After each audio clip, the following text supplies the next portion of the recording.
I'm Luke Melky, helping you master the art of filmmaking. Today we're talking about ADR. Stands for Automated Dialogue Replacement. There's nothing automated about it. I have no idea why they call it that. It is an absolute pain in the backside because it's just the worst. The worst. It is just horrible to work with because you have to do all this manual work to make your audio sound good. I know I just made it sound like you should never do it, but it is actually a really good thing to be doing. And we're going to look at some tips and tricks how to do it and how to implement it in your video through a short film we just produced. But basically how it works is the audio in the field a lot of times isn't as good as you would like it to be. Yeah, sure, you have shotgun mics, you have these high-end equipment, but some shots you just can't get good audio. You might not be able to get the boom pole in there, or it's a wide shot.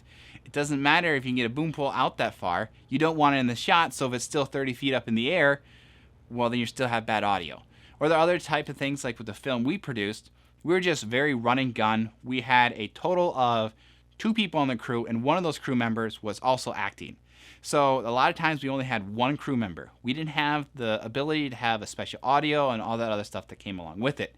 So what we're going to do is we're going to show you how we actually recorded our voices in a studio, and then we dub that on top of the audio or audio replacement in the actual film.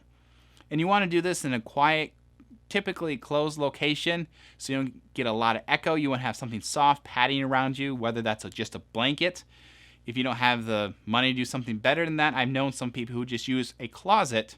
It's like a 4x4 closet that they just put blankets up in there, and that's how they do their audio recording. I know it can get really hot if you're in there too long, especially if you're in places where it's warm. So don't spend too much time in there, otherwise you just might die, and then that's probably a bad thing for your film. Another one of the benefits of having ADR is being able to have a perfect sound. Not only can your voice of your actors be perfect, it also gives you the ability to cut out all sound on location, on set. Because a lot of times you're going to hear the director, you're going to hear other people calling out different cues. Checks ankle. Go. Now you start to run. And you don't want to hear that in the actual film. So we actually eliminate all sound and just actually build back in the sound how it should be. So then you start using Foley sounds and a lot of special effects sounds to make it feel real. And when you do that, you're able to balance everything out so the audio is crisp and comes through, but never gets drowned out by the rustle sounds running through the leaves or any other ambient sounds in the area. One of the problems though with ADR is you can have too crisp of audio and it sounds fake. If you're in a large open location, let's say a cathedral, and the person sounds perfect, there's no echo, it's going to feel weird. So you also have to play with your sound to make sure you have good echo or environment sound to your audio.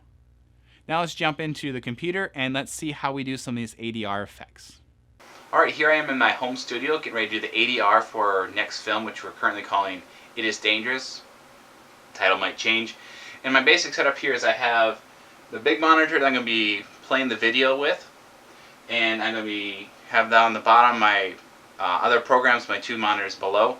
You don't need to have all these setups, but I have them so I'm using them. But you do want to have at least one screen where you're able to look at the video so you can sync with the motion, the timing, all that all at once. So when you're repeating or saying your audio back, you have the original to match to. You don't have to just guess like, oh, what was my pacing? Because if you're off by a frame or two, it's very noticeable in the video. If you get off by 3 frames, it starts driving you nuts. So you want to make sure you're very, very precise with your timing when you're doing this. So watching it help you match your motion, and it will help you match the timing. You didn't get me? This is bass. You didn't get me? This is bass. It's not fair. It's not fair. It's not fair. So what we want for the grunts here is the you're running through. It's just the little grunts that I can add as accents. The little, the little jumps. This? Yes, we're filming this.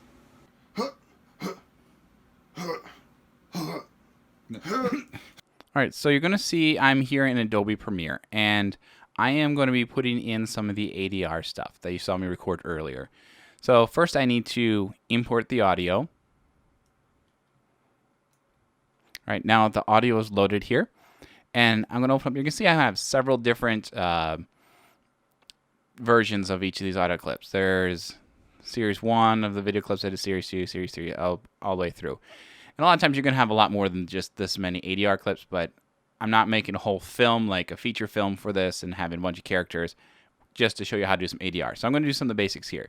So I'm going to go and find where my first ADR clip is going to come up, where it needs to come up. So I listen through here, and this ADR clip is...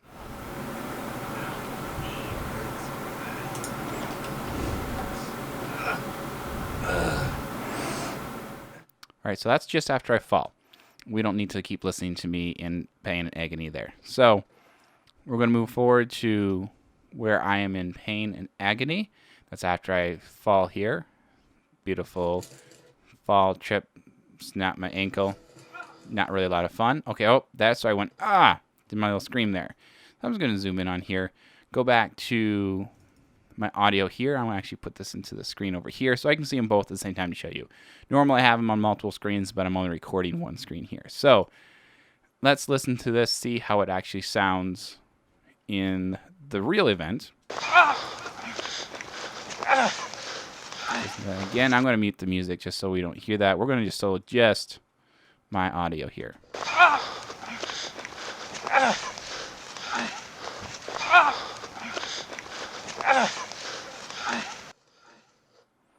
You can hear a little bit in the background there. You can hear that Isaiah, who's my cinematographer, in the background, which we don't want that. That's why we're doing the ADR here.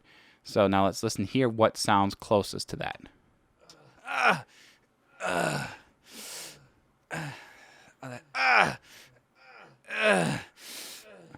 That hurts. I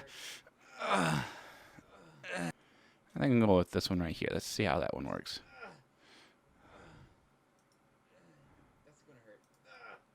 So let's just bring that into here and see what happens.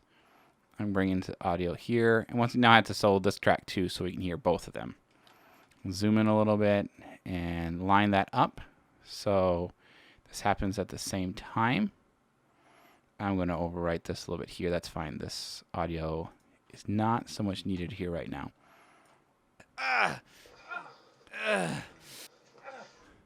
Oh, my timing wasn't quite right there on that take. So let's go back to a different take here. Not like it's a huge deal on this one because you're just grunting and groaning. We really can't see it. So actually, let's just go back and see what that looks like. So we'll see what it looks like full there. That's going to hurt. I'm not really overly happy with the way it. That's going to hurt. So let's see if we got another one where that hurts. That one sounds a little more convincing. So let's use this one instead.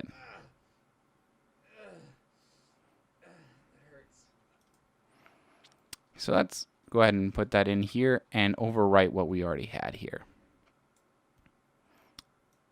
Let's line up the timing here. You can see this is my original grunt and groan here. So let's line up this grunt and groan in the same spot with the wave links there, the audio waves. That hurts. That one's a little bit more convincing. That hurts. One thing you'll notice when doing ADR, it sounds kind of unnatural when you first listen to it because there's no other world sounds. And that's not what we normally are used to. There's something else making sound, not just the person talking or the action that's happening there. You want to have typically a lot more there. So I'm going to unmute this, and it's going to sound a lot better.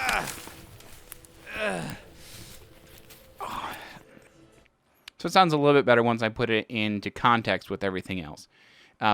But it's still not real great, and I'll do some tweaking on that later to add some realness to the sound, to make it sound like it's actually happening on location and not in a studio here. So we have to work with some of the audio effects like EQ and maybe add a little bit of reverb or just make the sound a little bit sound bigger because I've got the mic when I'm doing this ADR about 2 inches from my mouth. And that sounds a lot different than if I'm going to be, what the point of this camera was, about 6 feet away. it's going to sound a lot different if you're right next to somebody than if you're different distance from them. You want to make sure when you do ADR, you put your videos into loop, kind of like this here. Not only do you need it to help get your timing, but it also helps you see it, which makes you help you match the emotion that went along with that scene. You can try adjusting the motion a little bit, but you can't go too extreme with adjustment of the motion because then you're going to have a different sound than you have visual, and it doesn't line up.